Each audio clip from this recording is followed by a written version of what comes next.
رسول اللہ صلی اللہ علیہ وسلم نے فرمایا، ایمان میں سب سے کامل مومن وہ ہے جو سب سے بہتر اخلاق والا ہو، اور تم میں سب سے بہتر وہ ہے جو اخلاق میں اپنی عورتوں کے حق میں سب سے بہتر ہو۔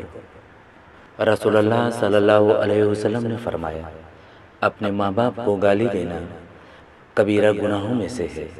صحابہ نے عرض کیا، اللہ کے رسول، بھلا کوئی آدمی اپنے ماں باپ کو بھی گالی دے گا؟ آپ نے فرمایا، ہاں، وہ کسی کے باپ کو گالی دے گا تو وہ بھی اس کے باپ کو گالی دے گا، اور وہ کسی کی ماں کو گالی دے گا تو وہ بھی اس کی ماں کو گالی دے گا۔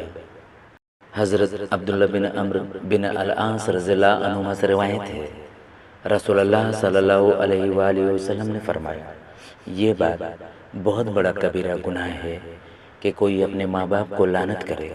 کہا گیا، اے اللہ کے رسول، کیسے ہو سکتا ہے کہ کوئی اپنے ماں باپ کو لعنت کرے؟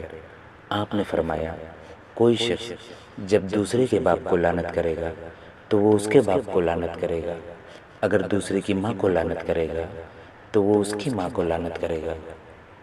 رسول اللہ صلی اللہ علیہ وسلم نے فرمایا، کیا میں تم لوگوں کو سب سے بڑے کبیرہ گناہ کے بارے میں نہ بتا دوں؟ صحابہ نے کہا، اللہ کے رسول، کیوں نہیں؟ آپ نے فرمایا، اللہ کے ساتھ شرک کرنا اور ماں باپ کی نافرمانی کرنا۔ راوی کہتے ہیں، آپ اٹھ بیٹھے حالانکہ آپ ٹیک لگائے ہوئے تھے، پھر فرمایا، اور جھوٹی گواہی دینا یا جھوٹی بات کہنا۔